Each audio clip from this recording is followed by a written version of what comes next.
नमस्कार, जय हिंद। भारत में शिक्षा प्रणाली, शिक्षा व्यवस्था, एजुकेशन सिस्टम को समझने के हम प्रयास करेंगे। एग्ज़ाम पॉइंट ऑफ व्यू से क्या क्या इंपॉर्टेंट क्वेश्चन बनते हैं उनको भी समझने का प्रयास करेंगे।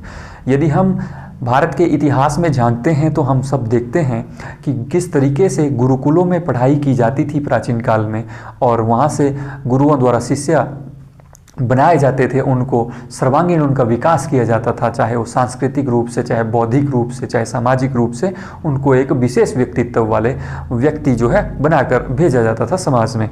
लेकिन आगे चलते हैं, जैसे हम ब्रिटिश राज भारत में आता है, ईस्ट इंडिया कंपनी के रूप में वो काम करते हैं भारत में, और 1835 ईस्वी में एक ब्रिटिश व्यक्ति भारत आते हैं, लॉर्ड मैकाले। और लॉर्ड मैकाले जो क्या करते हैं, पश्चिमी साहित्य, वेस्टर्न जो कल्चर है उसको भी इंट्रोड्यूस करते हैं, और एजुकेशन जो है इंग्लिश को भी इंट्रोड्यूस भारत में करते हैं।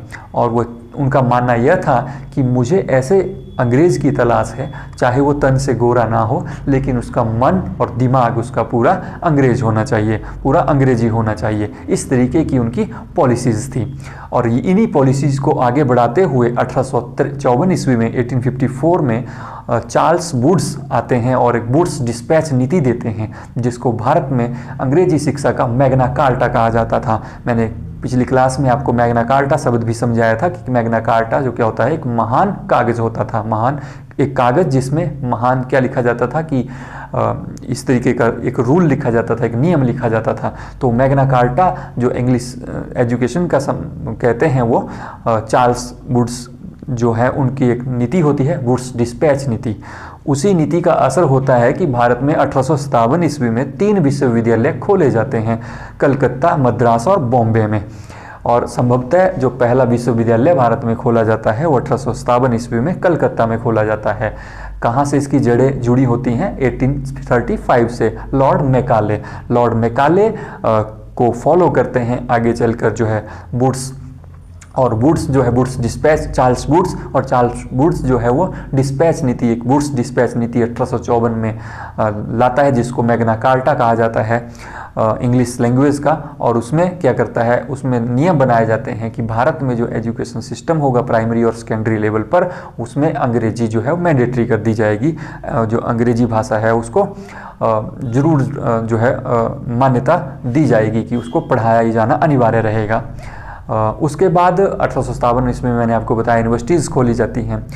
और इसी बीच के दौरान जो होता है वो 1848 में यदि हम बीच में देखते हैं तो भारत के भी दो एक दंपत्ति होती है, ज्योतिबा फुले और महात्मा फुले, जो सावित्रीबाई फुले, जो दो व्यक्ति, जो एक दंपत्ति है। ये दंपत्ति जो है ये महाराष्ट्र पुणे में जो है वो पहला जो है बालिकाओं के लिए, जो गर्ल्स के लिए जो है विद्यालय खोलते हैं। और सावित्रीबाई फुले की जो 3 जनवरी को उनकी जयंती भी मनाई जाती है, जन्मतिथि भी उनकी मनाई जाती है।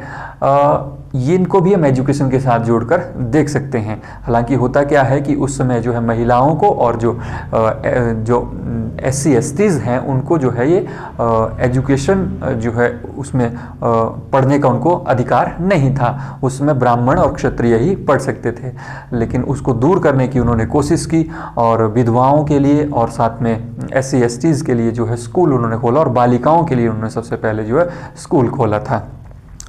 अब उसके बाद हम चलते हैं, जब भारत आज़ाद हो जाता है आगे, तो उसके बाद जो एजुकेशन पॉलिसीज़ जो है वो लाई जाती थी। सबसे पहला तो हम यदि जब भारत आज़ाद होता है तो उसमें 1948 ईस्वी में जो राधा कृष्ण शिक्षा आयोग देखते हैं, लेकिन वो उतना इंपॉर्टेंट नहीं रहता है। जिसके बाद जो है अलग अलग पॉलिसीज़ जो चलती हैं, तो यदि हम देखते हैं तो 3 पॉलिसीज़ बड़ी इंपॉर्टेंट रहती हैं भारत में। अभी तक जो है 3 ही जो है एजुकेशन पॉलिसीज़, शिक्षा नीतियाँ बनाई गई है। सबसे पहली जो एजुकेशन पॉलिसी 1968 में बनाई जाती है, उसके बाद 1986 में दूसरी एजुकेशन पॉलिसी लाई जाती है, और आपको सबको पता है कि कोविड के बाद जो है 2020 ईस्वी में जो है तीसरी एजुकेशन पॉलिसी जो है लाई जाती है। उनको समझने का हम प्रयास करेंगे। तो NEP यदि हम 1968 को समझने की कोशिश करें तो उस समय के जो तत्कालीन प्रधानमंत्री थे वो इंदिरा गांधी की सरकार के दौरान ये एजुकेशन पॉलिसीज लाई जाती है जो किस शिक्षा संरचना पर बेस थी। तो इसको यदि हम समझने की कोशिश करेंगे तो 10+2+3 इसी शिक्षा व्यवस्था से अधिकांश जो 90s के बच्चे हैं 2000 अभी भी जो इसी शिक्षा व्यवस्था पर जो है कार्य कर रहे हैं, जैसे 10 के बाद 2 फिर उसके बाद 3 कॉलेज, ठीक है, इसी एजुकेशन पॉलिसीज पर वो कार्य करते थे। दूसरा इसका मुख्य उद्देश्य क्या था? त्रिभाषा। दूसरा इसका मुख्य उद्देश्य था त्रिभाषा। त्रिभाषा का मतलब 3 भाषाओं में। 3 भाषाओं में क्या मतलब? ये एक अंग्रेजी और एक हिंदी और एक स्थानीय भाषा, क्षेत्रीय जो भाषा है वो आनी चाहिए, और उसमें करिकुलम में, पाठ्यक्रम में जो है ये अनिवार्यता थी कि ये होनी चाहिए। तो त्रिभाषा भी आपको समझ आना चाहिए। और दूसरा इसकी जो शिक्षा संरचना थी वो 10+2+3 इस तरीके की जो शिक्षा संरचना थी, उसमें कि प्रधानमंत्री इंदिरा गांधी द्वारा जो है इनको क्या किया गया था? मान्यता दी गई थी। और इसका जो मुख्य संबंध था वो कोठारी कमीशन से था। कोठारी कमीशन आप यदि समझने का प्रयास करेंगे तो कोठारी कमीशन जो था, कोठारी कमीशन 1964 से 1966 ईस्वी के दौरान जो है वो आता है, और इसी कोठारी कमीशन के तहत जो है वो NEP 1968 जो बनाई जाती है। ये क्वेश्चन बहुत ज़्यादा बार पेपर में पूछा जाता है कि NEP 1968 जो है किस जो है कमीशन के तहत कार्य करती है? तो कोठारी कमीशन के अंतर्गत जो है कार्य करती है। इसमें मुख्य रूप से जो क्या था? त्रिभाषा जो है, त्रिभाषा, एक क्षेत्रीय हिंदी और इंग्लिश। और हिंदी और इंग्लिश इसमें क्यों जोड़ी जाती है यदि हम देखने की कोशिश करते हैं तो जब भारत आज़ाद होता है उस समय 1947 में उसके बाद क्या किया जाता है कि 15 सालों के लिए, आगामी 15 सालों के लिए जो है भारत में हिंदी के साथ जो है वो अंग्रेजी भाषा को भी मान्यता प्राप्त दी जाती है कि आगामी 15 सालों के लिए जो हिंदी के साथ अंग्रेजी भाषा भी रहेगी। लेकिन 1963 ईस्वी में भाषा अधिनियम बनाया जाता है, उसके तहत जो कहा जाता है कि हिंदी के साथ साथ अंग्रेजी भी जो है राजभाषा जो है भारत की रहेगी। 1961 में एक और स्थापना होती है जो इसी से संबंधित है, NCERT, जिसका हेडक्वार्टर जो है न्यू दिल्ली में है। कई बार ये भी क्वेश्चन पूछा जाता है। NCERT सिलेबस प्रदान करता है भारत में, जितने भी जो एजुकेशन पॉलिसीज़ है उनके तहत जो है, एजुकेशन पॉलिसीज़ के तहत जो है भारत में शिक्षा का जो एजुकेशन सिस्टम का जो सिलेबस दिया जाता है वो NCERT के द्वारा ही मान्यता प्राप्त होता है।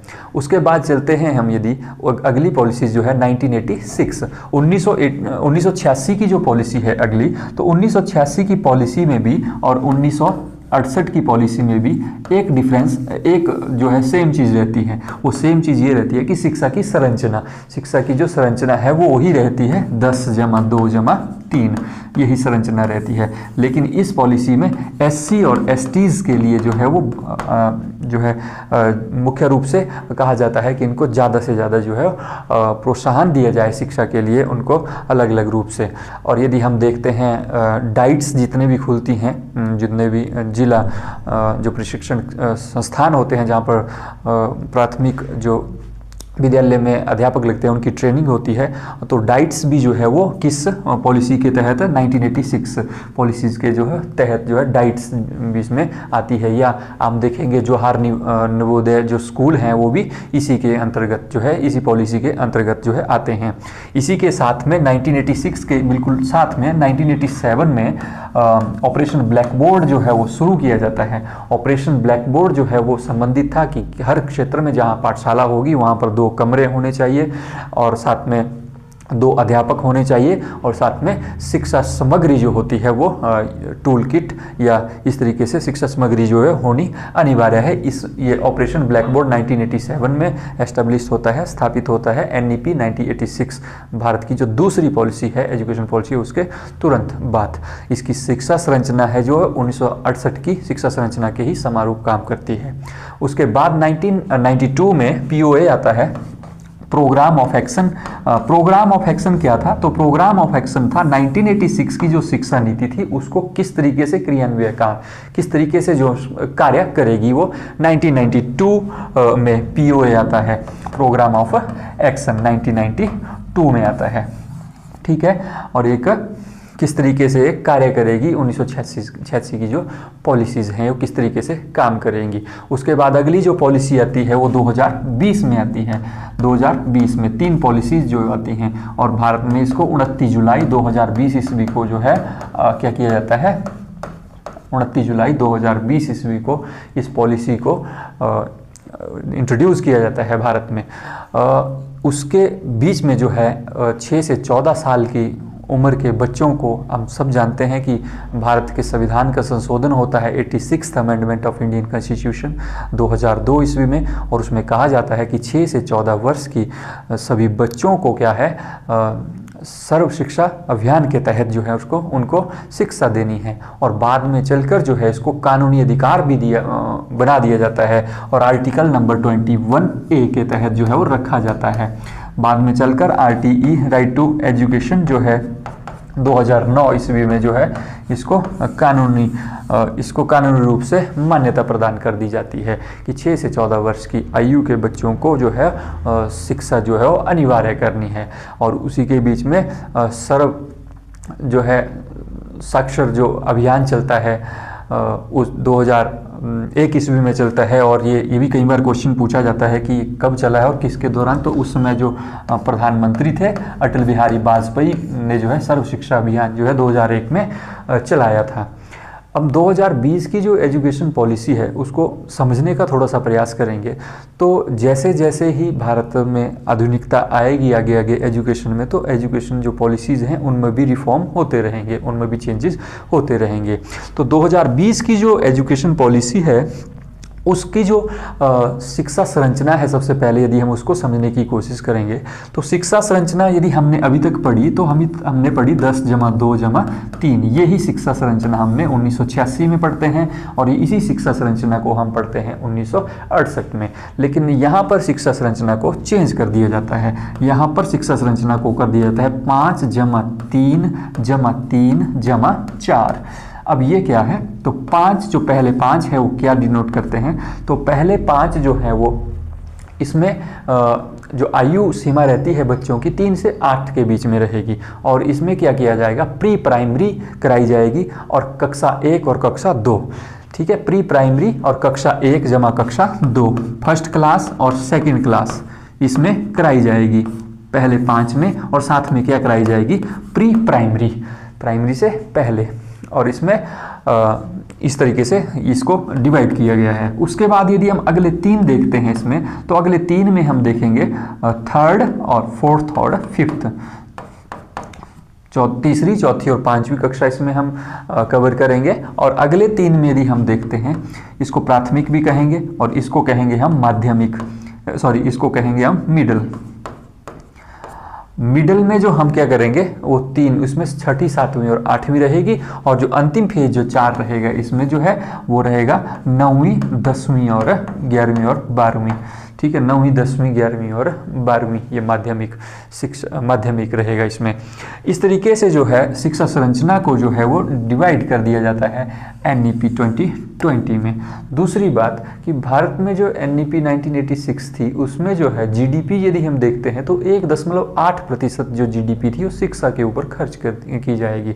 लेकिन यदि हम यहाँ पर देखते हैं NEP 2020 में यदि हम देखते हैं तो इसमें जो है GDP जो है वो यहाँ से बढ़ाकर जो है 6% तक जो है कर दी गई है।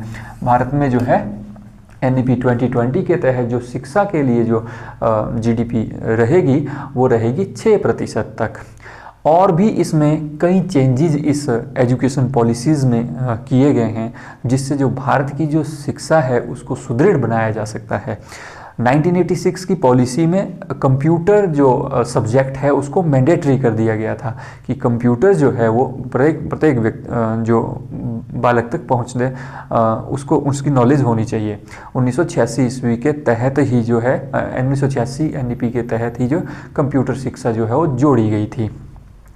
आज तक 3 ही एजुकेशन पॉलिसीज़ भारत में रिफॉर्म हुई अभी तक बनी है। 1968 कोठारी कमीशन के तहत आई थी। 1986 में NEP 1986 उस दौरान जो प्रधानमंत्री थे वो राजीव गांधी प्रधानमंत्री थे। ठीक उसके 1 साल के बाद ऑपरेशन ब्लैक बोर्ड शुरू किया जाता है उसमें मैंने आपको समझाया कि 2 अध्यापक होंगे स्कूल में, 2 कमरे होंगे और शिक्षण सामग्री होगी सारी।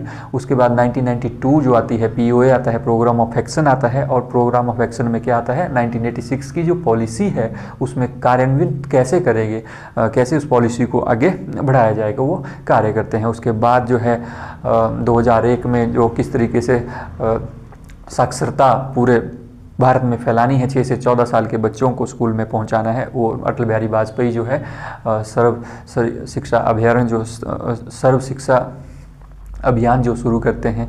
उसके बाद 2002 में एक रिफॉर्म होता है, 86th अमेंडमेंट होती है 6 से 14 साल के बच्चों के लिए, और 2009 ईस्वी में इसको कानूनी रूप दे दिया जाता है कि कानूनी ये व्यवस्था है कि ये 6 से 14 वर्ष की जो आयु रहेगी, 6 से 14 वर्ष की आयु के बच्चों को जो है शिक्षा देना अनिवार्य रहेगा। वो अभिभावकों का इसमें क्या होगा, रोल होगा। और इसको आर्टिकल नंबर 21A के तहत जो है रखा जाता है। किस तरीके से एजुकेशन पॉलिसीज़ वर्क कर रही हैं अभी तक, 2000 कम से कम एक दशक इसके लिए लगेगा, अभी 2025 चल रहा है, 2030 तक आते आती है 2020 की जो पॉलिसीज़ एजुकेशन पॉलिसी है वो पूर्णतः रूप से क्रियान्वित होएगी, पूरी तरीके से पटड़ी पर आ जाएगी। उम्मीद करता हूँ कि आपको एजुकेशन पॉलिसीज़ के बारे में समझ आया होगा। थोड़ा सा इतिहास इसमें हमने पढ़ा, यदि थोड़ा सा हम इसको रिवीजन करते हैं तो किस तरीके से भारत में पहली बार यूनिवर्सिटीज़ खुलती हैं, लॉर्ड मैकाले कौन थे, चार्ल्स वुड्स कौन थे, वुड्स डिस्पैच क्या था, 1857 ईस्वी में कलकत्ता मद्रास और बॉम्बे में यूनिवर्सिटीज़ खोली जाती हैं। और यदि हम इतिहास पढ़ते हैं तो साथ में 1862 में भी देख लेते हैं कि साथ साथ में जो है हाई कोर्ट भी खोले गए थे, और ये भी इन्हीं तीनों जगहों पे खोले गए थे। और यदि आप क्लासेस रेगुलर करते हैं तो आप ये भी समझ गए होंगे कि कलकत्ता, मद्रास और बॉम्बे ही अंग्रेज़ों ने वहाँ ही टारगेट क्यों किया था। ये आप मेरे को कमेंट सेक्शन में बता सकते हैं कि क्यों उन्होंने कलकत्ता, मद्रास और बॉम्बे को ही टारगेट किया था।